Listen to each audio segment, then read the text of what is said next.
Poco a poco la gente irá entrando y así vamos dando contexto. Eh, bueno, nada, buenas tardes a todos. De nuevo, mil gracias por estar ahí conectados a estas horas de la tarde.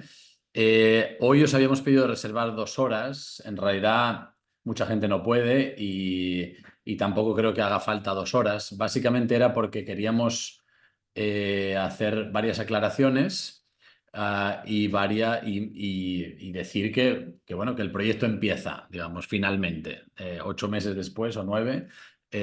Finalmente ya está pasado el comité, ya todos tenéis vuestros respectivos coordinadores de estudios o las comités de ética o quien sea el representante en cada centro, pues tenéis la documentación para pasar los comités de ética locales, aquel que lo necesite, que no es obligatorio. En principio hay comités que pueden eximir de pasarlo porque ya está pasado en otro comité que es el nuestro y ya está. Entonces, bueno, pues finalmente queríamos, como es un proyecto un poco así complicado, pues queríamos hacer un poco de repaso de todos los protocolos y procedures, pero eso puede alargarse más o menos. Entonces, como también hoy tocaba sesión formativa, eh, no de casos, había un caso por presentar, pero dijimos de guardarlo para otro momento y hacer una sesión formativa. La sesión que habíamos planteado era de hablar de los ensayos clínicos que hay en marcha en neuropatías inflamatorias para que todo el mundo lo tenga más o menos presente y aquel que quiera, digamos, o aquel que participe en ensayos o aquel que quiera enviar pacientes que sepa un poco lo que hay. Entonces, la idea es que no creo que estemos las 2 horas. Si se nos alarga mucho la primera parte, que creo que es la fundamental, ya haremos la sesión formativa en otro momento. La idea es hacer 1 hora y cuarto, 1 hora y media, como mucho, para no saturar tampoco y porque hay gente que se iba a ir antes. Bien, eso, primera cosa que quería decir. Entonces, ahora empezaremos a decir cosas del proyecto y un turno de preguntas y todo eso. La segunda cosa es que, en principio, todos vosotros, y si no, muchos de vosotros, habréis recibido una invitación para ir a una reunión de neuropatías autoinmunes que en realidad empezó organizando la CSL Behring, que es el día 30 y 31. En realidad, la reunión de CSL es el 31 de octubre, pero dentro del proyecto nosotros teníamos uno de los hitos del proyecto, una de las cosas a organizar era una reunión de coordinación del proyecto de investigación y pensamos que no tiene sentido hacer 2 reuniones separadas y dijimos, bueno, pues aprovechando que buena parte de la gente que se dedica a neuropatías autoinmunes va a estar en la reunión de CSL Behring, pues entonces la tarde antes hacemos una tarde de cosas relacionadas con el proyecto, que ya os pasaremos un programa y tal de lo que hablaremos en esa parte, pero fundamentalmente será explicar qué vamos a hacer en el proyecto, o sea, qué vamos a hacer científicamente, no qué vamos a hacer de protocolos y de procedimientos. Y también alguna cosa así más formativa. Esa es la idea. Y luego al día siguiente es todo charlas, ya lo habréis visto, los que estéis apuntados, es todo charlas de neuropatías autoinmunes de todo tipo, de agudas, crónicas, más frecuentes, menos frecuentes y tal. Yo creo que, bueno, pues es un buen foro para hacer el kick-off del consorcio. Kick-off, digamos, presencial. Entonces, de hecho, hay gente que va a los 2 días y que CSL lo paga, gente que solo va un día y, y CSL lo paga también y no pasa nada, que solo va lo de CSL. Si hay alguien que quiere ir solo a escuchar sobre el proyecto y ya está con todo su centro activado y todo eso, es decir, no quiere ir a la reunión de CSL Behring, en principio también se podría y eso lo pagaríamos de las cuentas del proyecto. No lo pagaría CSL porque si no vas a su charla, pues obviamente no quieren que, ¿sabes? No te lo van a pagar. Entonces, bueno, eso si queréis luego en el turno de robos y preguntas lo comentamos en más detalle. Entonces, bueno, ya digo, sin más, la primera cuestión de hoy era tratar el protocolo para que empecemos ya a meter pacientes y a incluir muestras y para que sepáis cómo funciona y todo eso. Entonces, todos, no sé si todos deberíais haber recibido un email de Lara con una serie de instrucciones que están en una página web, que es un resumen del protocolo. Que ahora iremos un poco punto por punto tocando eso. El protocolo en sí es mucho más amplio, pero estas son las cosas procedimentales para tener claro pues, qué hago cuando identifico un paciente, cómo lo meto, cómo lo rotulo y todas estas cosas, ¿vale? Y quisimos hacer una página web, aunque todavía no está licitada la web oficial, porque la licitación la hace Asturias, la hace Luca, que no sé si está por aquí conectado o Germán o Dani Santirso, pero bueno, si no da igual. La licitación pues lleva un tiempo, es un rollo, todo esto de los abogados. Y entonces dijimos, bueno, la hacemos, la pagamos nosotros de otro dinero y ya está, pero vamos haciendo una web para que esté todo ahí colgado. Y ahora os lo enseñaremos. Y entonces, de hecho, os pido perdón de antemano porque veréis que pone proyectospain.es, es el dominio que hemos comprado, pero eso redirige a un hosting que pone querolus.org, que es la web que tenemos nosotros de nuestro laboratorio, no es del proyecto. Es la que pagamos nosotros para nuestras cosas de laboratorio. Eso no será así en el futuro, es decir, no es que nos atribuyamos el proyecto, es simplemente que no teníamos dónde alojar la página web si no era en nuestro propio servidor. Y es por eso, que si lo veis, que nos llame la atención. Entonces yo creo que, sin más, podéis interrumpir en cualquier momento. La idea es que vamos a ir enseñándoos un poco lo que hemos puesto en la página web. No sé si alguien tiene un comentario antes. Yo creo que la página web es relativamente intuitiva. Ahora iremos un poco punto por punto, pero que si queréis interrumpir, pues interrumpidnos sin ningún problema. ¿Vale? ¿Alguien tiene algún comentario así antes de empezar en materia? ¿No? Bueno, pues si no, ¿quieres Sí, tú? Vale. yo puedo seguir. Bueno, yo soy Lara, he hablado con muchos de vosotros por mail, pero no me poníais cara. Bueno, pues ahora, ahora me tenéis aquí en pantalla. Y nada, voy a hacer un poco la presentación de cómo será la logística del proyecto. Como bien ha dicho Luis, hemos creado una página web que es básicamente un resumen del procedimiento para incluir a los pacientes, recoger las muestras y enviarlas, ¿no? Entonces, el primer punto sería qué pacientes vamos a seleccionar. Pues serán pacientes adultos con diagnóstico confirmado o sospecha de CIDP relacionadas, síndrome de Guillain-Barré, neuropatía motora multifocal y neuralgia amiotrófica. Una cosa, yo voy a ir interrumpiendo todo el rato y me va a perdonar Lara. CIDP relacionadas quiere decir esto que está aquí, en principio, es decir, no necesariamente tiene que ser solo CIDP, porque la idea es que si resulta que vamos a hacer anticuerpos de forma variada a todos los pacientes que tengan autoinmunidad y queréis hacer los anticuerpos de un Canomab, pues que los podáis hacer también, o una nodopatía, por supuesto. No es una CIDP formalmente, pero obviamente forma parte del proyecto. Entonces, digamos que aquí están un poco las principales. Si hay alguna cosa que a mí se me ha olvidado poner ahí, pero que creéis que sería interesante mirarle anticuerpos y todo eso, pues también la podéis enviar. Es, digamos, espectro CIDP, vamos a decir. Vale, luego, por otra parte, también se incluirán los pacientes con AI asociadas a cáncer y pacientes pediátricos de menos de 18 años. Entonces, se pueden coger pacientes tanto nuevos como crónicos. Y todo lo que está relacionado pues, con el tratamiento, si está activo, si ha llevado algún tipo de tratamiento o si se ha suspendido, también de las variantes clínicas, antecedentes relevantes, todo eso se va a recoger en la base de datos del REDCap, que luego vamos a llegar a ese punto. Entonces, no sé si quieres añadir. Bueno, no, ya está. Una cosa importante es, en principio, se puede meter cualquier paciente que tengáis. Si hemos de decir los pacientes más críticos para que el proyecto sea más informativo, son obviamente que no se pierda ninguno de los naif, o sea, CIDPs de nuevo diagnóstico o Guillain-Barré de nuevo diagnóstico, neuropatías motoras multifocales de nuevo diagnóstico, etcétera.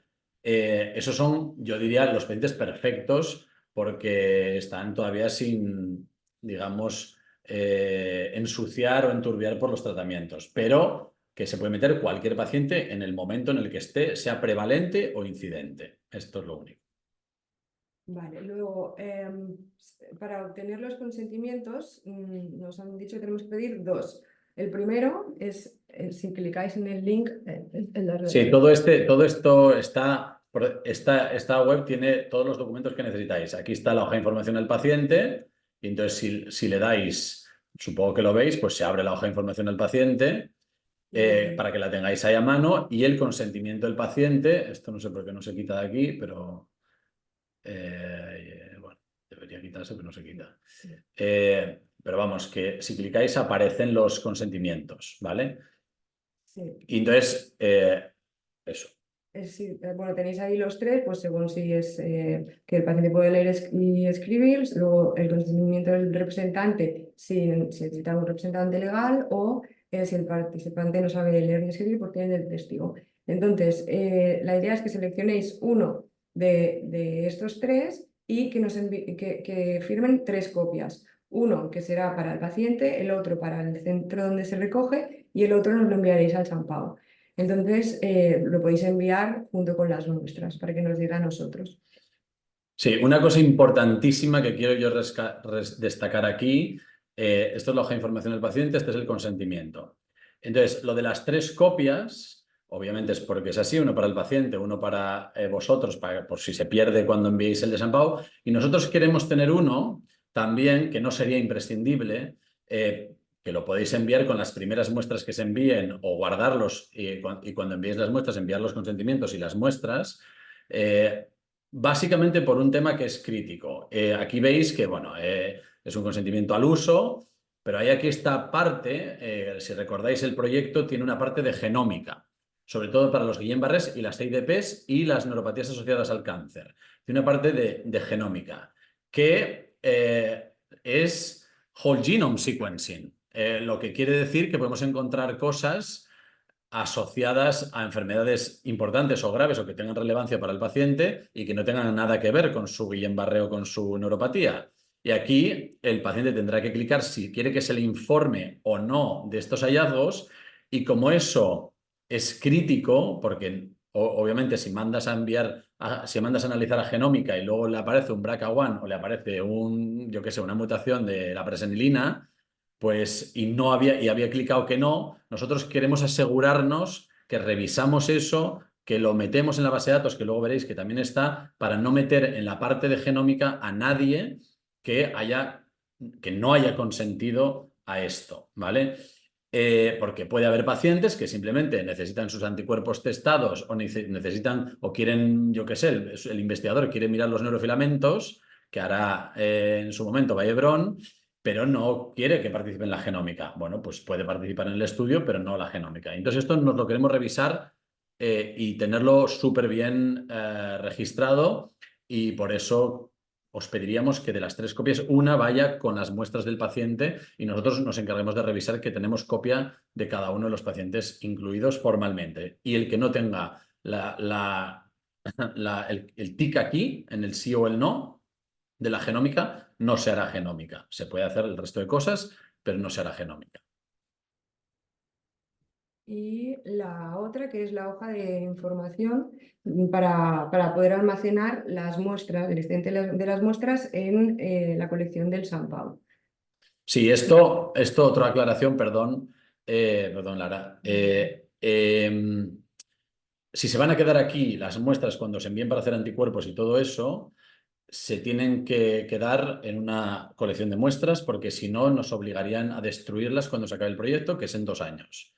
Y hombre, después de hacer todo el esfuerzo, sería un poco estúpido no poder guardar las muestras, creo yo. Entonces, por eso hay dos consentimientos, uno para el proyecto y uno para que las muestras se queden después.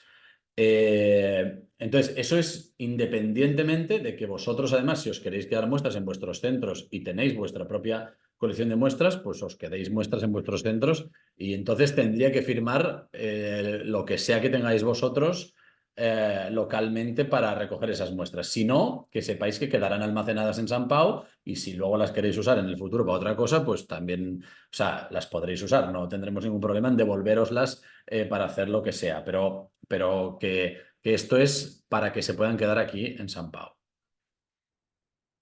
Vale, luego ya pasamos al registro de los datos en el REDCap.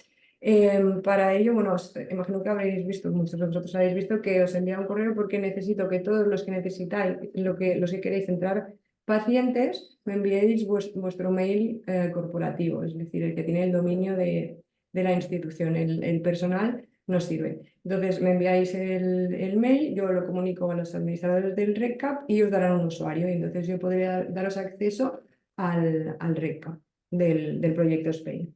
Entonces, aquí está el enlace que os lleva al REDCap de la institución, clicáis donde pone proyecto Spain. Bueno, yo aquí tengo más cosas, pero en realidad vosotros, bueno, si tenéis otros proyectos RedCap, no creo que tengáis más proyectos de San Pau. En principio os saldría solo el de Proyecto Spain. A mí me salen otras cosas, pero este solo saldría a vosotros. Y entonces para meter el paciente veréis que os sale Add Edit Record. Entráis allí y veréis que tenéis que escoger un brazo. Escogeréis el brazo de NAI aguda si es síndrome de Guillain-Barré y si no es síndrome de Guillain-Barré, cualquier otro, pondréis las crónicas. Entonces, bueno, le dais al New Record. Sí, bueno, le das Sí. a New Record si queréis abrir uno nuevo. Aquí tenemos algunos de prueba ya metidos, pero si le dais a New Record, pues se abre esta pantalla que está vacía entera. Y bueno, para identificarlo, le dais a identificación y justo abajo tenéis un PDF que indica cómo identificarlo. Le podéis dar allí, no sé si te va a descargar, o si no, también lo tenéis en la página web. Esto es muy Espera. fácil. Bueno, está, si no, en la página web también está la identificación. Aquí, arriba. Ahí. Entonces, bueno, nada, perdón. Sí, no, aquí, como veis, aquí os indica, primero tenéis que poner el código de vuestro hospital. Por ejemplo, nosotros, HSP del San Pau, guión A si es aguda y 001 pues el número del paciente, ¿no? Y en cambio, si es crónica, pues lo mismo. Ponéis HSP, en vez de una A ponéis una C y el número del paciente. Entonces, ahí abajo tenéis los códigos que podéis consultar de cada hospital. Sí, aquí están todos los códigos que hemos hecho para cada centro. Entonces, así sabemos qué muestras tiene cada centro. Vosotros, cada uno de vosotros solo podrá ver vuestras muestras. Es decir, pues aquí sale Macarena, Virgen de Macarena, pues solo podrá, solo tiene asignados los pacientes que sean de Virgen de Macarena, obviamente. Y nosotros sí que podemos verlos todos, o quienes hagan investigación, en plan la fe, etcétera, tendrán acceso a las muestras o a los pacientes que necesiten para hacer los estudios, pero los que incluyen los pacientes solo tendréis acceso a los pacientes vuestros. ¿Vale? Entonces, este PDF es el mismo que os acabamos de enseñar aquí, que sale también aquí por si se os olvida vuestro código, que sepáis cómo se pone. Y luego, pues hay cosas básicas, hospital tratante, fecha de nacimiento, el sexo, ta. Y aquí abajo, aquí está, vuelve a estar el consentimiento por si acaso, yo qué sé, no lo habíais sacado todavía. Y aquí están las casillas de verificación del consentimiento general, que si no son obligatorias de rellenar, nosotros las revisaremos, idealmente si las rellenáis mejor, que es lo de que si desea el paciente que le comuniquemos los resultados de las pruebas genéticas realizadas, si tienen relevancia para su salud, sí o no, y nosotros ya digo que lo iremos revisando uno por uno con el documento firmado real, para no meter la gamba en ningún caso.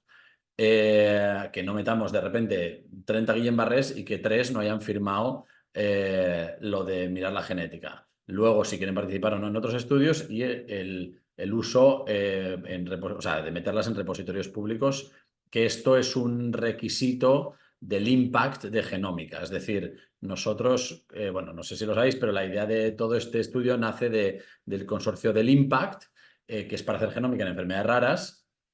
Y luego tiene otras cosas, no solo genómica, pero Impact obliga a que los datos estén colgados en su repositorio. Entonces, si el paciente clica que no, podrá participar en otras partes del estudio, pero no podrá participar en la parte de genómica, porque eso obliga a subir los datos al Impact. Pero estas casillas, ya digo, si las rellenáis bien, con el consentimiento en la mano del paciente, si no, las rellenaremos nosotros. Aquí vuelve a ver las casillas de verificación del segundo consentimiento y ya está. Y aquí se acaba el estudio, o sea, la parte de identificación. Entonces, lo guardas y sales. No sé, no sé, no hemos identificado. Ah, bueno, porque no lo hemos, es igual, Sí. no lo hemos identificado. Vamos a abrir uno que esté identificado ya y así ya está. Entonces, cuando acaba, pues está todo relleno, pues salís y ya está. Entonces, lo siguiente que hay que rellenar es los datos clínicos. Y los datos clínicos son cosas relativamente básicas, pues si tiene algún antecedente relevante, la fecha del debut, si tiene antecedente infeccioso, no sé qué tipo de infección, el fenotipo clínico, afectación respiratoria, etcétera. Entonces, veis, no sé si lo veis, pero si no os lo digo yo, que no es todo obligatorio. O sea, de hecho hay muy pocas cosas obligatorias. Eh, Porque entendemos que el compromiso que cada uno puede tener es diferente. Y interesan unos datos clínicos mínimos, al menos. Obviamente, cuanto más rellenéis, pues más guapo será el estudio, digamos, más cosas se podrán hacer, tanto desde el punto de vista de asociaciones y correlaciones clínico-inmunológicas o clínico-biomarcadores, etcétera. Pero bueno, que entendemos también que haya gente que, bueno, pues que no tenga el tiempo y que quiera meter pacientes o que quiera saber los resultados de los anticuerpos de sus pacientes, pero que no tenga el tiempo de meter todos los datos. Espero no arrepentirme de decir esto, pero que veáis que no es obligatorio porque somos conscientes de que a lo mejor no todo el mundo puede estar aquí sus 10 minutitos. No creo que se tarde más de 10 minutitos, pero bueno, 10 minutitos fácilmente se tarda en rellenar esto. Vale. Pues eso, se rellenan las variantes clínicas, guardas y sales. Y luego la visita basal. Esto es la de agudas, por cierto, que es un poco más exhaustiva al principio.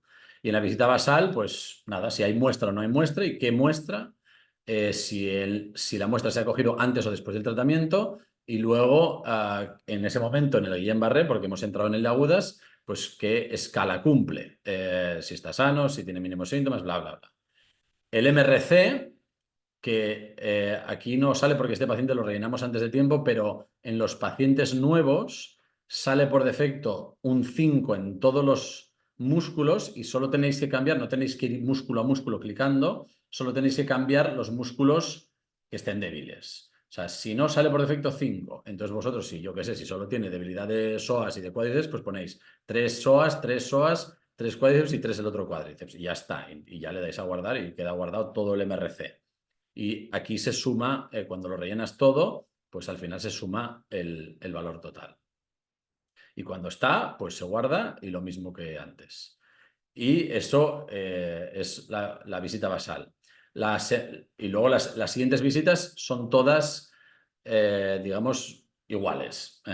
Básicamente es lo mismo que el principio de la visita basal, la escala de Guillain-Barré y el MRC, como hemos dicho antes, y ya está, no hay que rellenar más en las visitas subsiguientes. Esto para las agudas. Para las crónicas es parecido, pero un poco más, digamos, arreglado para las crónicas. Entonces, este, por ejemplo, pues lo mismo, HSP C, en este caso no es A, es C porque es crónico, 001. El hospital tratante, el médico tratante, si es hombre o mujer, todo eso, las casillas de verificación igual que en el anterior y cuando está se guarda y a correr. Y luego hay los datos clínicos, lo mismo que lo de antes o parecido, pero aquí ya obviamente hay algunos detalles un poco más, digamos, específicos del diagnóstico, porque aquí se pueden ver, no es solo Guillain-Barré, hay otras cosas, y entonces pues se puede meter cualquier cosa. Entonces, por ejemplo, veis que aquí está CISP, está nodopatía, está MGUSP, está neuralgia amiotrófica. Si alguien tiene una neuropatía raruna, o por ejemplo, digamos, asociada a alguna otra cosa y lo quiere especificar, pues que lo especifique. De hecho, me estoy fijando que tenemos que meter aquí las del cáncer. Y luego, pues nada, fenotipo, temblor, dolor, ataxia, oftalmoparesia, afectación del sistema, si se ha hecho punción lumbar o no, si el estudio electrofisiológico es axonal desmielinizante o no se ha hecho, lo que sea, y ya está. No vamos a entrar en detalles de estudio electrofisiológico en nada de eso porque no aporta gran cosa y eso es súper farragoso.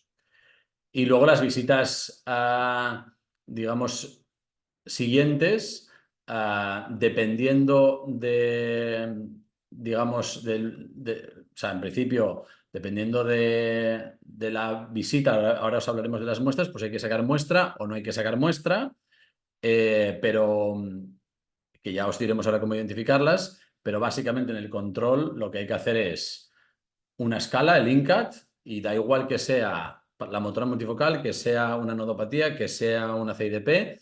En principio, sacamos el INCAT, el MRC y ya está, ¿vale? No, hemos pensado que meter escalas de todas y cada una de las enfermedades lo iba a complicar todo mucho. Entonces, es verdad que con el INCAT es malo para las enfermedades, digamos, más leves, tipo las anti-MAC o las motoras multifocales y tal, pero hemos pensado que el compromiso entre dificultad de rellenar esto y, o sea, simplicidad y óptimos datos, pues lo hemos tirado por la simplicidad, para que se recoja al menos un INCAT, ¿vale?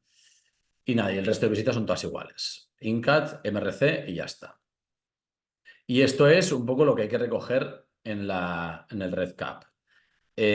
Hay una parte que habréis visto quizá aquí, a ver que os pongo, no, en las crónicas, en las agudas también pasa, pero que puede ser que un paciente no tenga una visita en 3 o 6 o 12 meses, sino que haga un brote en el mes 8. Pero si hace un brote, un cambio clínicamente relevante, en el mes 8 se puede hacer una visita extra que es igual que las otras, pero es extra, entonces la ponéis aquí, en visita extra. Si hace más de una visita extra, pues ha hecho una a los 8 meses y otra a los 20 meses, podéis añadir otra visita extra y se añade otra extra, ¿vale? Ahora la vamos a borrar porque no viene al caso. Pero estas son las visitas extras que podéis ir añadiendo las que necesitéis. ¿Vale? ¿Alguien tiene alguna pregunta hasta aquí? Porque si no me voy a cansar de escucharme. Bueno, sí, yo quería saber esto de las revisiones, ¿es que necesitas esas revisiones o en caso de que lo revise lo incluyes o que hay que revisar a los 3 o 6 Bueno, meses? claro. Cuando dices las distintas visitas de los 3 meses, de los 6 meses y todo Sí, eso. sí. En principio, no las necesita todas. Nosotros, esto, claro, la idea es, más o menos se asume que una CIDP estable, por ejemplo, o una motora multifocal estable, o un anti-MAC estable, más o menos se va a ver cada 6 meses. Por eso está Ujú, 6, 12, 18, 24, ¿vale? Se asume. Si por lo que sea no la ves cada 6 meses, la ves cada año, pues recoges la de los 12 meses, la de los 24 meses, etcétera, ¿vale? ujú, Por cierto, está ujú. solo puesto hasta 24 meses porque de momento solo tenemos financiados 2 años. Es decir, que si luego en el futuro hay más, pues ya aumentaremos. La de los 3 meses, sobre todo, es útil porque en los pacientes naïf o en los pacientes en brote, que no son naïf, pero que han hecho un brote y lo has incluido en el momento del brote, para no tener solamente la basal y ya a los 6 meses que el paciente puede estar perfecto y tener una entremedia, pues puede Ujú, estar bien. Porque, ujú, por ejemplo, a la hora de mirar los títulos de anticuerpos, a lo mejor si tú coges una CIDP o una nodopatía y le haces los anticuerpos basales y se los haces a los 6 meses a lo mejor ya están negativos o casi negativos. Para ver un ujú, poco la titulación, pues está bien tener los 3 meses. Lo mismo con los neurofilamentos. Si coges solo basal y 6 meses, pues bien, pero si tienes un marcador intermedio que te diga cómo bajan esos neurofilamentos, pues también. Y a veces porque habrá biomarcadores o anticuerpos, por ejemplo en el Guillain-Barré, que el Guillain-Barré es más exhaustivo que esto, ya luego vamos si queréis, eh, que a lo mejor ya han desaparecido del todo al mes 3. ujú. O sea que es un poco por eso. Que si se puede hacer a los 3 meses, bien. ¿Es obligatorio? No. ¿Es interesante? Sí, no para todos los pacientes, sino para aquellos que estén, digamos, en brote. Vale. Entonces, en las agudas, de hecho, como veis, los tiempos son diferentes. Y entonces, las agudas está puesto así. ¿Veis qué es? Una aguda es Guillain-Barré, básicamente, ¿eh? Aunque ponga agudas, es Guillain-Barré. Basal, semana 1, la 2 opcional, semana 4, 24 y 52. Esto está puesto así porque sabemos que los neurofilamentos hacen el pico entre la semana 1 y la semana 2. Y claro, lo mismo podría pasar con otros biomarcadores que estudiemos y entonces, como se supone que el paciente va a estar ingresado, muy probablemente en la semana 1 y en la semana 2, si se puede sacar también en la semana 2, pues mejor. Eh, y luego, en la semana 4 es cuando empiezan a bajar los biomarcadores, tanto los anticuerpos como los neurofilamentos. Entonces, por eso hay una semana 4 y luego una semana 24 donde todo debería ser normal ya y una semana 52 donde lo que se pretende es mirar el pronóstico al año, ¿vale? Eh, ¿Por qué hay visita extra si son las agudas y el Guillain-Barré en teoría no hace brotes? Porque hay Guillain-Barrés, como sabéis, que hacen fluctuaciones relacionadas con el tratamiento. Es decir, que mejoran y luego vuelven a empeorar. Entonces, si tú lo quieres registrar ese empeoramiento y sacar muestra de ese empeoramiento, pues tienes la posibilidad de hacerlo en esta visita extra de brote, ¿vale? De nuevo, pasa exactamente lo mismo con lo que os he dicho antes. No hay nada que sea completamente obligatorio. Eh, de hecho, tú podrías saltar de la semana 1 a la 24 y el sistema te va a dejar meterlo. Eh, Se trata de que cuanto más granularidad tengan los datos y las muestras, pues más interesante va a ser lo que veamos, sin ninguna duda. ¿Vale? Entonces, bueno, de nuevo, hay distintos niveles de compromiso, distintos niveles digamos, de tiempo que tiene la gente, en fin, que entendemos que no todo el mundo puede hacerlo así, pero que si la mayor parte de gente puede hacerlo así, pues genial. ¿Más preguntas? Sí, Luis, una pregunta. Aquí entiendo es desde el inicio de los síntomas, ¿no? Semana Sí. 1, semana 2. Sí. Es desde la inclusión, o sea, que en principio en un Guillain-Barré, claro, en una CIDP es diferente, o en una motora multifocal, pero en un Guillain-Barré en principio es desde que el paciente llega a urgencias, digamos, o cuando Ujú. lo ves por primera vez. Entonces, esto me da pie a una cosa muy importante, que es que en el Guillain-Barré, que ya lo hablamos en otras reuniones, si se puede, luego los datos clínicos, si queréis, los metéis en retrospectiva, pero si se puede tener la muestra antes de que empiecen las inmunos o la plasmaféresis, eso es crítico en el Guillain-Barré, porque luego las inmunos, para la proteómica y para la antigenómica, lo enmierdan todo de una manera que esa muestra prácticamente no sirve para eso. Puede servir para otras cosas, para neurofilamentos o para otras cosas, pero en principio, semana 1 es semana desde que lo incluyes y se supone que lo incluyes en el momento en el que el paciente llega y lo ves por primera vez antes de empezar el tratamiento. Y luego en las consecutivas, sobre todo en las crónicas, porque estas, o sea, si lo incluyes, lo tienes muy en mente, ¿no? Son semanas casi consecutivas, pero en las crónicas, ¿haréis como algún recuerdo o es, o sea, Bueno, no lo hemos pensado, pero en realidad yo creo que lo podemos hacer con el RedCap, que lo haga por eso, automáticamente. sí que nosotros tenemos otro y utilizamos el RedCap para el recuerdo automático y yo creo que eso un Sí, poco no, me parece bien. facilitaría la adherencia, Me sobre todo parece en... bien. No lo habíamos hecho, claro, nosotros, yo no, claro, no sé cómo funciona en otros sitios, nosotros los pacientes de CIDP sí o sí, invariablemente se ven cada 6 meses. Entonces, claro, no tiene que ser 6 meses justos. Si es Ya, cinco ya. o es 7, no pasa nada. En absoluto. Es más o menos 6 meses.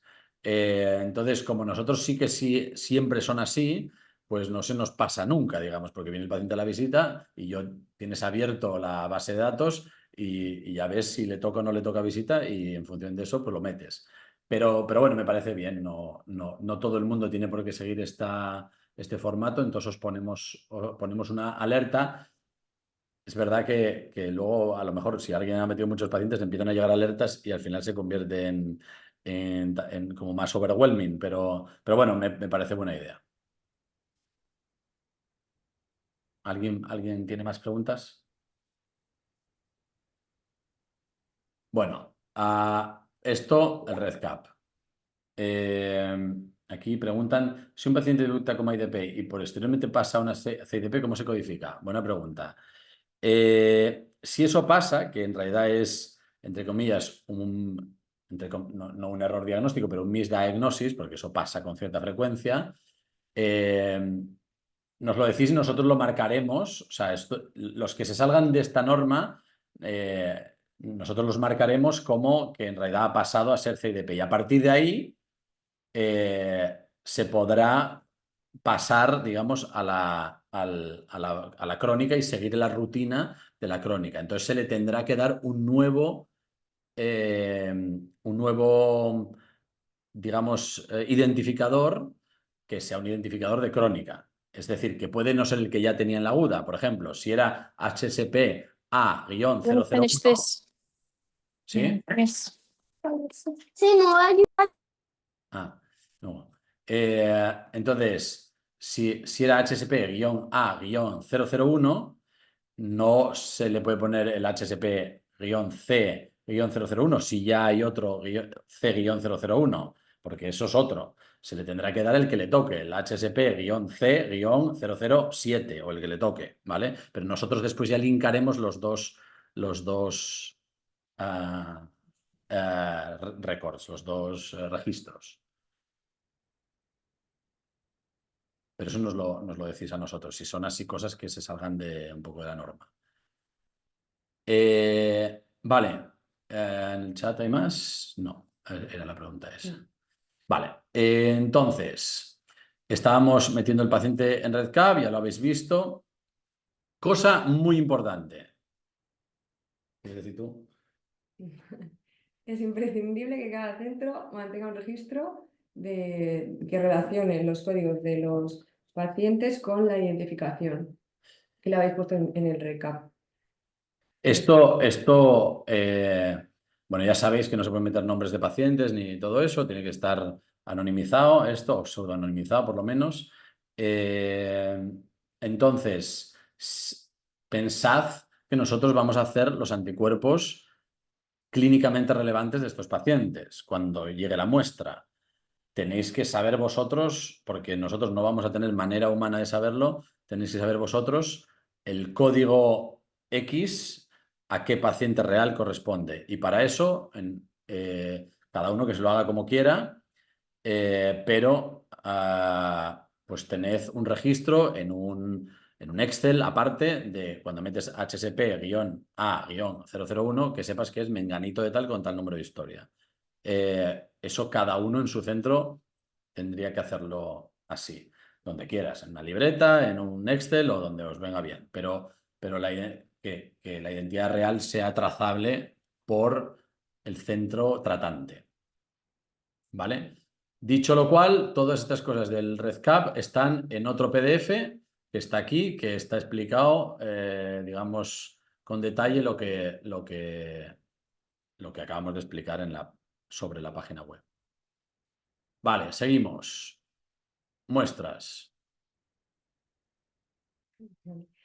Bueno, las hemos dividido en las fundamentales, que son las que se cogerán sí o sí, que son suero y ADN, y luego las opcionales, que son PBMC, RNA y líquido cefalorraquídeo. Entonces, en las opcionales se van a priorizar los pacientes de nuevo diagnóstico o de brotes sin tratamiento.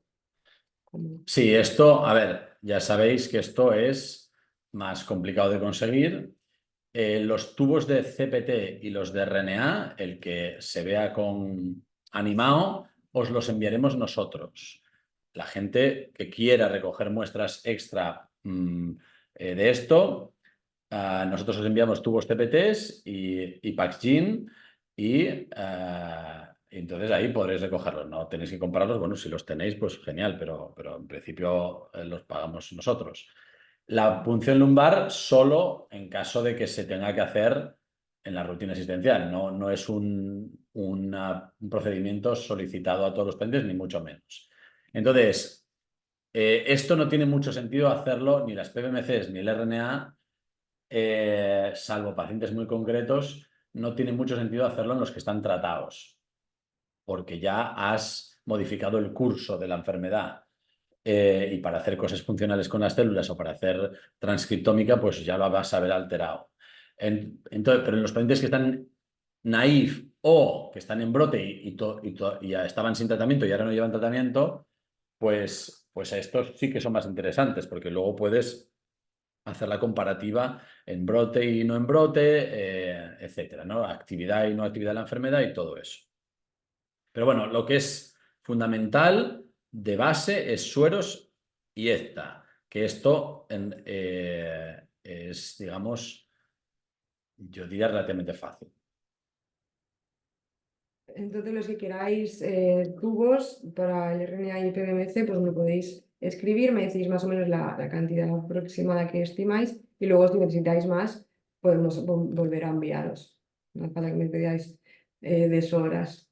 ¿Vale? Sí, pensar que son tubos caros. O sea, que si pedís una caja entera y luego se van a usar 3, caducan y bueno, pues cuestan una pasta.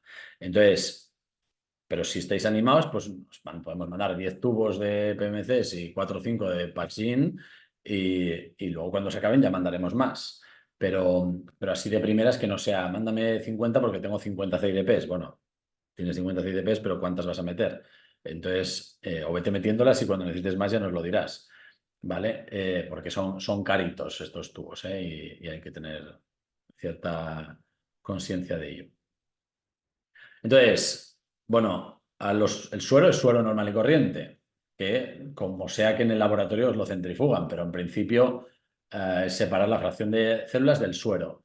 Y esto es importante porque si no se separa y se envía tal cual, hay hemólisis y entonces para las cosas de proteómica y para las cosas de anticuerpos ya es peor, ¿vale? El DNA se puede enviar directamente, tal cual, sin separar las células, porque, bueno, podemos separar el plasma o no, o idealmente, de nuevo, si se puede, pues separar la fracción celular y el plasma y mandarlos por separado. ¿Vale? Entonces aquí tenéis todo el rato las opciones preferibles y las opciones alternativas. Entonces la opción preferible del suero es, y del ADN es el mismo día o al día siguiente en temperatura ambiente. Si no es factible, se puede congelar y acumular unas cuantas y enviarlas todas juntas y la gente que tenga congeladores y que tenga alguien que se las pueda procesar y enviarlas al cabo de un tiempo con hielo seco. Y lo mismo tenéis pues el procedimiento para todos los tubos, para las PMCs, para el RNA y para el líquido cefalorraquídeo y las muestras, digamos, o sea, la forma óptima de enviarlas. ¿De acuerdo? ¿Alguna pregunta de las muestras? Aquí hay el chat, yo no estoy viendo el chat. A ver. Ah, no, nada. Mireia que pone, perdón, mi hijo de fondo, no problema. ¿Alguien tiene alguna pregunta de las muestras? Vale. Entonces, sacamos las muestras y las tenemos alicuotadas. ¿Cómo las rotulamos? Entonces, la opción que se nos ha ocurrido mejor, porque hay que asociar cada muestra con la visita en la que se haya sacado la muestra. Entonces, la opción que tenéis aquí es, siguiendo el código de ese paciente y de esa visita, por ejemplo, un paciente que es el paciente 001 será HSPA A, esto es un Guillain-Barré 001, 0, que es la visita basal. 1S es la la visita de una semana, 2S la segunda semana. ¿Vale? Esto es el código de la visita y de la muestra. Y el tipo de muestra es 0-suero, 1S-plasma, que quiere decir, esto quiere decir el paciente 001 de San Pau de Guillain-Barré, semana 2, PBMCs. ¿Vale? Lo más habitual será esto, suero y plasma. Si queréis podéis poner S o P, pero si vais a enviar PBMCs y tal, pues bueno, ya veremos que son PBMCs porque el tubo es diferente, pero idealmente poner plasma o PBMCs en vez de solo P y S. Pero que si eso se hace bola, pues no pasa nada porque pongáis P y S, que ya sabremos si son PBMCs o plasma. ¿Vale? Pero aquí está explicado un poco la rotulación. Entonces, alguien preguntó por el mail en qué tubos se alicuota. Y la verdad es que nos da igual, en los tubos que tengáis. Yo lo que haría es, generalmente la gente alicuota en Eppendorfs. o en crioviales. Pero da igual, los que tengan en el laboratorio. Lo que diría es que las alícuotas sean no más de 1 mililitro, porque luego, digamos, como vamos a congelar y descongelar, si tenemos alícuotas más pequeñas, mejor. Que nosotros cuando lleguen las muestras lo vamos a hacer igual. Vamos a alicuotarlas, pero bueno, que como veáis, como más fácil sea, mandáis el suero, el plasma y tal, alicuotado en el tubo que os parezca, siempre y cuando sea un tubo de meter suero que no tenga aditivos o de meter plasma que no tenga aditivos, etcétera. ¿Vale? Vale, ya tenemos las muestras.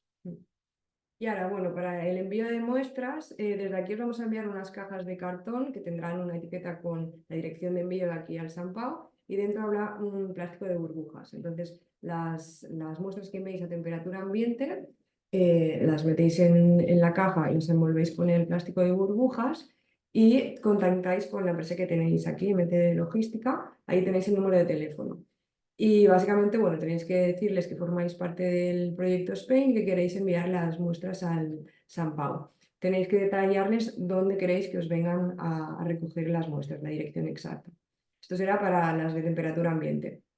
Y luego, por otra parte, las que son con hielo seco, ya les tendréis que enviar un email bueno, en este correo que está aquí e incluir la información pues, del centro de recogida con la dirección, decirles que queréis una nevera con hielo seco a -80 grados y luego especificarles, en el caso de que necesitéis la nevera, pues las dimensiones aproximadas.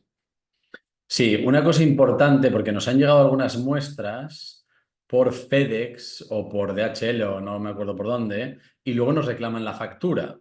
Pensad que esto está licitado, o sea que nosotros tenemos puesto un gasto de envíos muy grande que se tuvo que licitar. No podemos pagar ninguna factura que no sea a esta empresa que es la que ganó la licitación.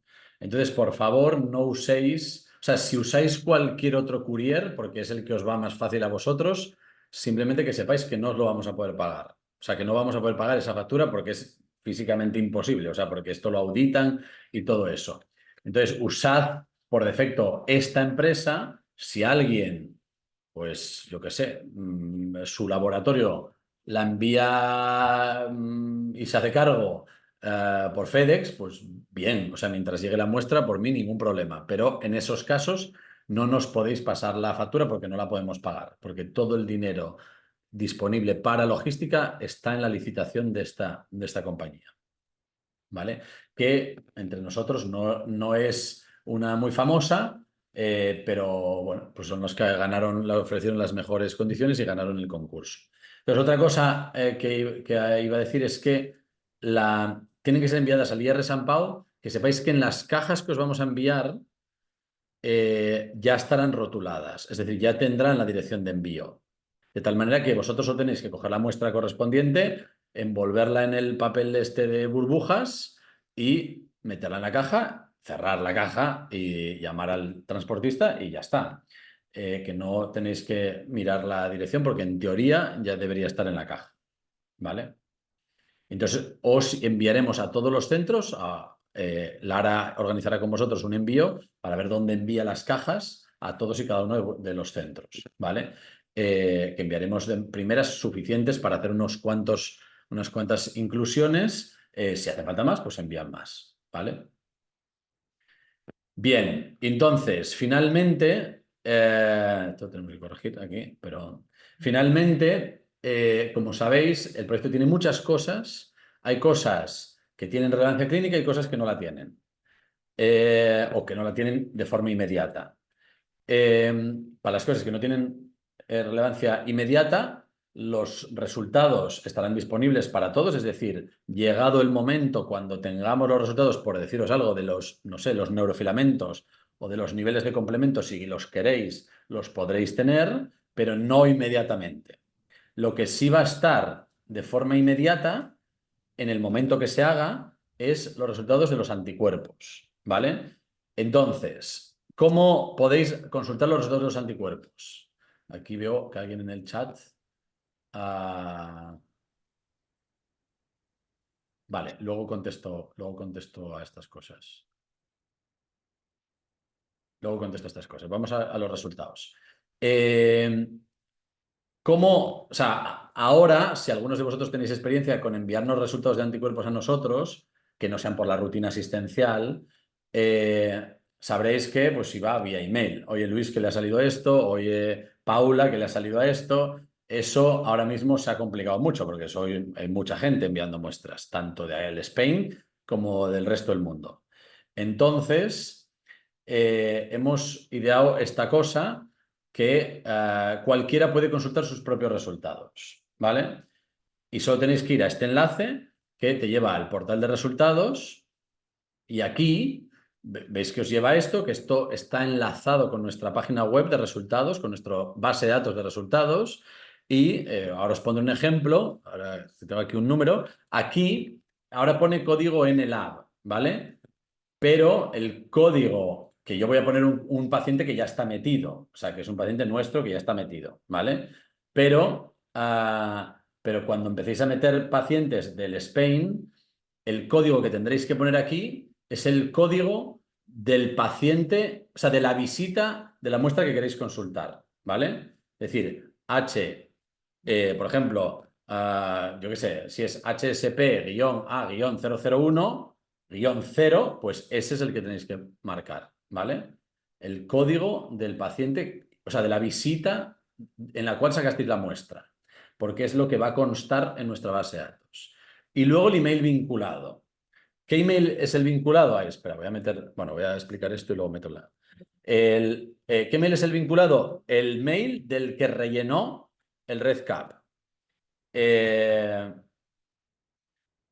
Por ejemplo, en un hospital puede haber 4 neurólogos metiendo muestras. A lo mejor un neurólogo metió la muestra y otro neurólogo quiere consultar los resultados de un paciente. El mail que tiene que poner aquí es el mail del que metió la muestra, ¿vale? El que lo introdujo en RedCap. ¿Qué quiere decir eso? Que si no se introduce el paciente en RedCap, no se puede entrar a ver los resultados de ningún anticuerpo, ¿vale? Porque es así, porque esto está diseñado de tal manera que es automático. Nosotros metemos la muestra en función de los datos que hay en el RedCap y si no hay datos en el RedCap no podemos meter la muestra en la base de datos, ¿vale? Entonces, ¿qué verá alguien que meta una muestra? Y ya digo, este es un número nuestro actual, ¿eh? Pero no va a ser este, va a ser HSP-A-001- lo que sea de la visita del paciente. Entonces, si os pongo este ejemplo...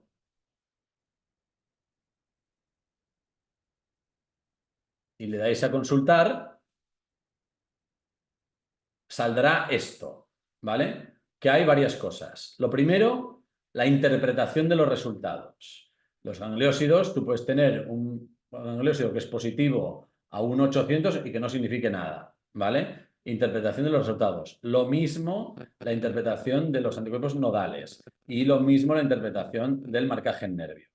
Entonces, aquí saldrán todos los resultados que haya hechos, que son anticuerpos antigangliósido, anticuerpos nodoparanodales, anticuerpos anti-MAG y marcaje en nervio, ¿vale? Marcaje sobre tejido de IgG y de IgM.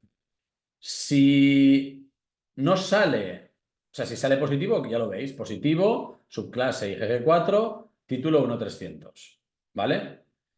Si es negativo, pues sale negativo. Y si no sale, es que no está hecho todavía, ¿vale? Porque no vamos, o sea, los paranodales se hacen cada semana, pero los gangliósidos, el antimag y el tejido se hará seguramente una vez al mes, ¿vale? Dependiendo de las muestras que haya. Si hay muchas, iremos haciendo más, pero ya veremos. En principio, mínimo una vez al mes. Si hay chorrocientas muestras en una semana, pues se harán esa semana y ya está. Pero que puede ser que haya cosas que os salen ya como negativas y cosas que no salen todavía. La idea es que aquí cada uno pueda consultar sus resultados sin tener que enviar un mail, esperar a que nosotros se lo resolvamos, etcétera, etcétera, ¿vale? Y en principio, para los anticuerpos clínicamente relevantes, saldrán aquí. ¿Qué no sale aquí? No salen los neurofilamentos, como os he dicho, porque primero no los hacemos nosotros y segundo, no se van a hacer en el día, se van a hacer en tandas seguramente separadas meses. Segundo, nos salen aquí los anticuerpos que no se consideran relevantes. Por ejemplo, vamos a testar el anti-LIF y el anti-LGI4 y anticuerpos que no están validados clínicamente y que pueden ser interesantes, pero que no los vamos a testar todavía, ¿vale? Y esto es de los anticuerpos nuestros.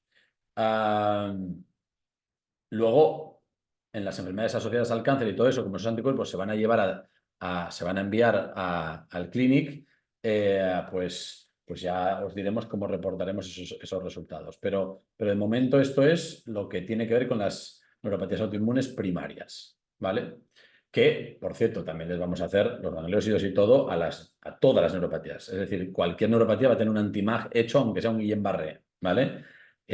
No sirve de nada, pero así el protocolo es para todos el mismo y unos pueden hacer de controles de los otros. Y en principio esto era, ¿no? Esto era todo. Entonces hay como preguntas aquí.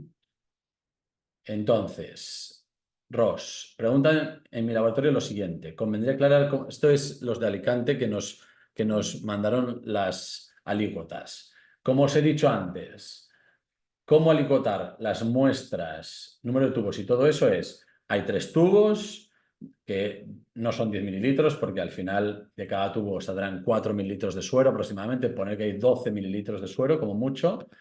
En principio, alícuotas de 1 mililitro en Eppendorf, pero puede ser Eppendorf, puede ser criotubos, puede ser lo que use el biobanco. Nosotros usamos Eppendorf. Pero aquí cada uno lo que utilice en su biobanco. Ya digo que no nos importa en qué tubo esté, siempre y cuando el tubo no tenga aditivos para el suero, ni para el plasma, ni para las células, ni para el DNA, digamos. Y entonces, el criterio para enviar las muestras es, en temperatura ambiente o no en temperatura ambiente, es básicamente la logística de cada centro. En principio, hay centros que no tienen congeladores, entonces no las pueden guardar congeladas. O que guardarlo en congeladores les cuesta dinero y no tienen ese dinero. Entonces, pues no hace falta que las guarden congeladas.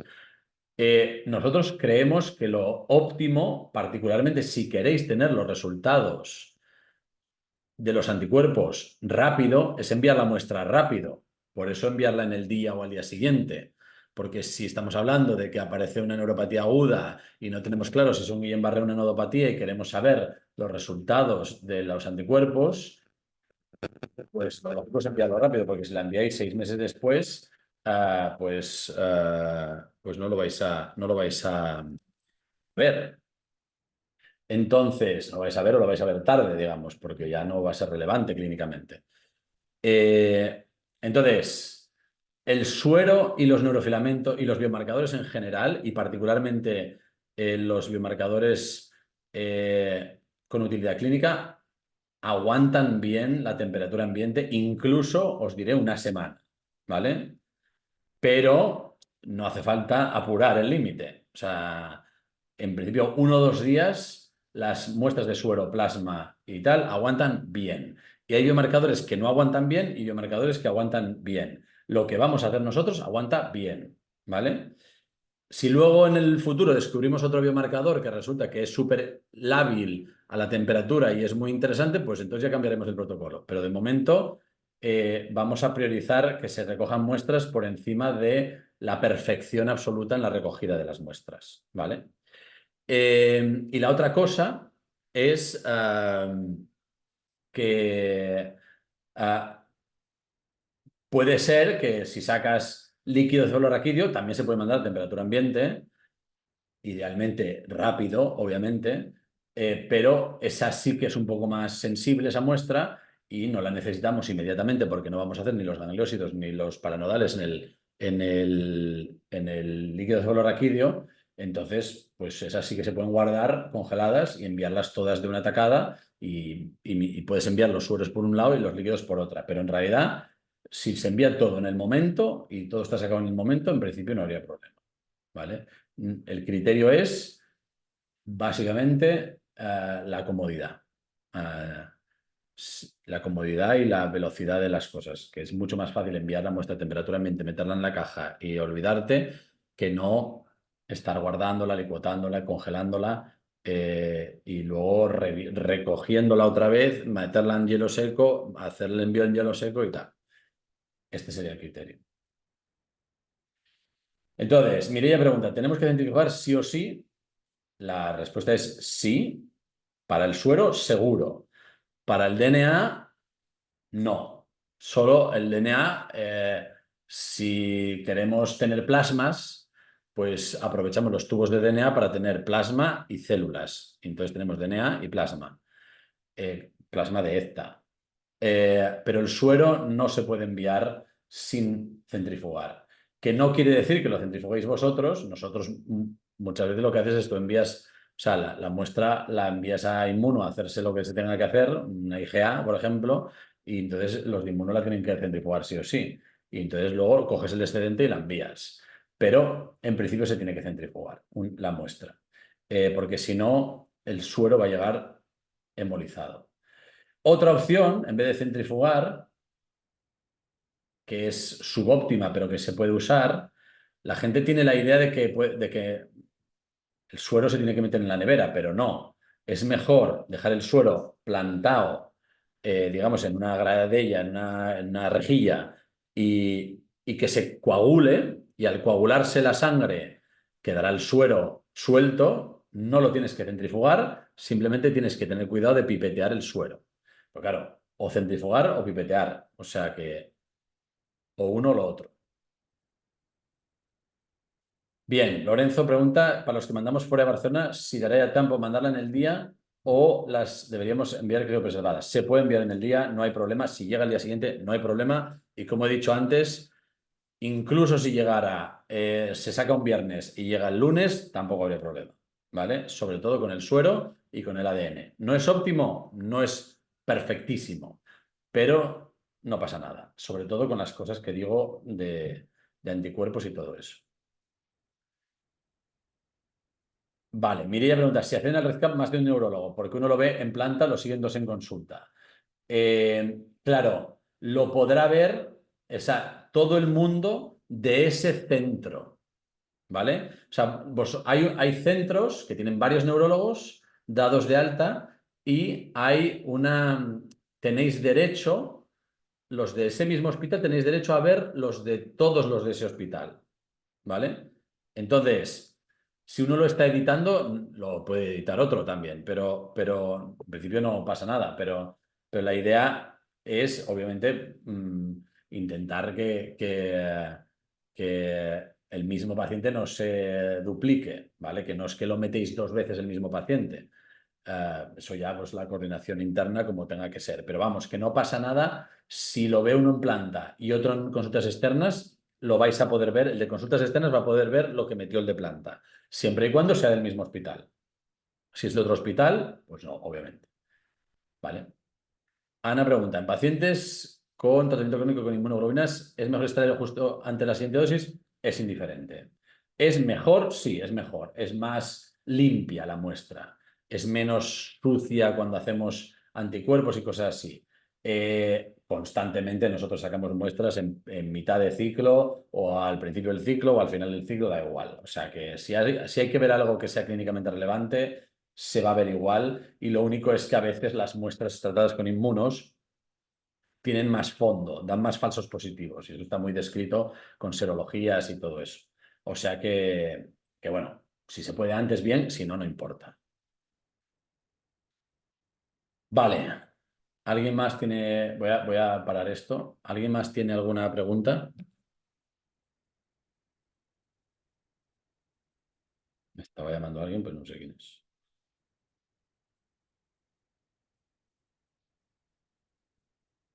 A ver, si surgen dudas, pues ya sabéis que nos podéis contactar a Lara. Yo el mail lo tengo un poco más petado, pero bueno, ya sabéis también muchos de vosotros que si me mandáis un WhatsApp, pues también lo contesto.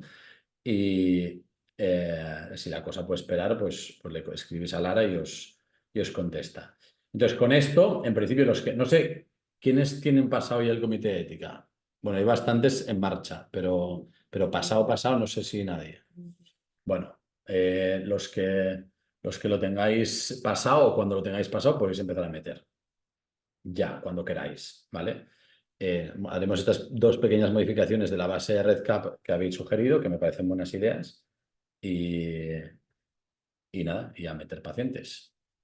¿Vale? Recordad que, o sea, que da igual la neuropatía inflamatoria, pero en lo que se es más exhaustivo y que es más difícil de conseguir, porque son casos incidentes, es el Guillain-Barré. Entonces, si tenéis Guillain-Barrés, yo os pediría que porfa estuvierais especialmente sensibilizados con ellos. ¿Vale? Yo ahora mismo se supone que podría daros otra charla más, pero no sé si está... Hay algunas preguntas en el chat. Pues está bien, ok. Am, Aquí pregunta, una CDP en tratamiento con IG, con inmunoglobulinas, ¿la visita cero puede ser cualquier momento? Sí, la visita cero es el momento que lo incluyáis. Y si mañana vemos un paciente con Guillain-Barré, sin el CEIC no enviamos. Muy bien. Efectivamente, nosotros, o sea, el protocolo eh, permite o sea, consentir a posteriori. Es decir, que tú puedes recoger las muestras bajo tu propio protocolo del hospital, porque no sé, la mayoría de vosotros, muchos de vosotros tendréis un protocolo de colección de muestras o de biobanco, de lo que sea, de vuestros propios hospitales, y las recoges bajo ese paraguas y cuando tengas el CEIC haces el consentimiento informado y todo eso. Y ahí es cuando le sacas la genética, el ADN. Como el Guillain-Barré da igual la genética que se la hagas antes o después de las muestras, las muestras importantes son el suero, el plasma y tal, pero el ADN da igual cuando se lo saques, que no va a cambiar. Entonces, eso es importante. De hecho, nuestra idea para poder empezar ya a hacer cosas experimentales, que vamos retrasados, vamos a tirar de las muestras del IGOS. El IGOS, para los que no lo sepáis, es un estudio internacional, multicéntrico, que se hizo de Guillain-Barré durante unos años y que varios de los que estáis aquí habéis participado. Y hay 120 pacientes de Guillain-Barré metidos de España, de los cuales hay muestras seriadas y DNA. No de todos, pero de la gran mayoría hay muestras seriadas y DNA. Algunos estarán muertos ya, porque sí, porque ya han pasado algunos años, pero nuestra intención es que en esos pacientes, los nuestros lo vamos a empezar a hacer ya, vamos a hacerles reconsentir para poder usar las muestras del IGOS. Lo mismo que nosotros vamos a hacer con el IGOS y que otros, si quieren, pueden hacer con sus pacientes de IGOS, se puede hacer con los pacientes que lleguen ahora. Recogéis las muestras y cuando aquí 3 meses o 2 meses o cuando sea tengáis el consentimiento activado, entonces se consiente para el Spain. Se le explica al paciente y se consiente para el Spain. Se le llama y ya está, ¿vale? O sea, eso se puede hacer, sí.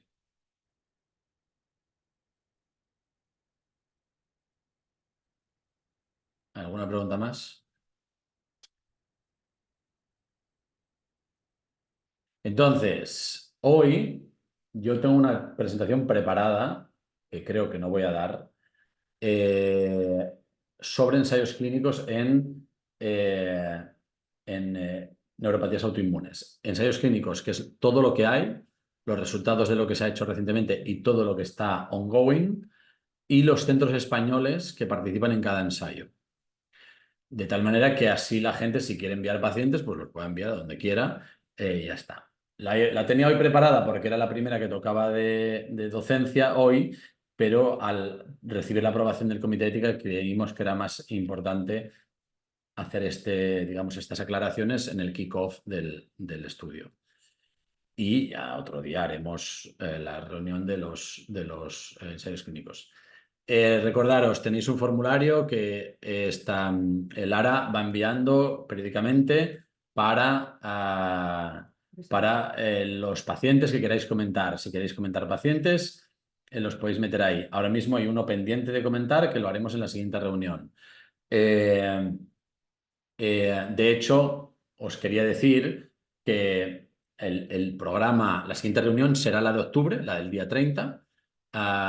Entonces, Ahí habrá una parte que sea, de nuevo, aclarar dudas del protocolo, qué ciencia se pretende hacer y todo eso, pero habrá una parte, digamos, docente, asistencial, llamarlo como queráis, de casos clínicos y a lo mejor alguna charla, digamos, algún highlight o algo de que tenemos que pensar todavía. Entonces, nada, que os animéis a comentar casos, sea en las reuniones estas online o sea en las reuniones, en la reunión presencial que haremos el día 30, que en la del día siguiente, en la del 31, no va a haber casos, va a ser todo, digamos, teoría, ¿vale? Así que si queréis, haremos una sesión de 4 o 5 casos chulos el día antes. ¿Vale?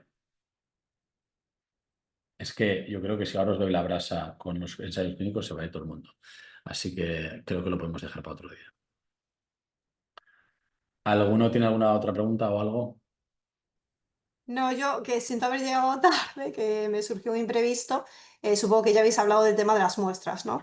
Ya hemos hablado del tema de las Vale, muestras. pues ya hablaré con vosotros, ¿no? Sí, no, ya lo tengo presente. O sea, hay una cosa, Elena, o sea, Elena, digamos, el tema de las muestras es intentar sacar o sea, congelar las muestras lo antes posible, etcétera, etcétera, para los estudios de proteómica, porque hay la parte de anticuerpos y luego hay la parte proteómica masiva, digamos, el Olink y todas estas cosas.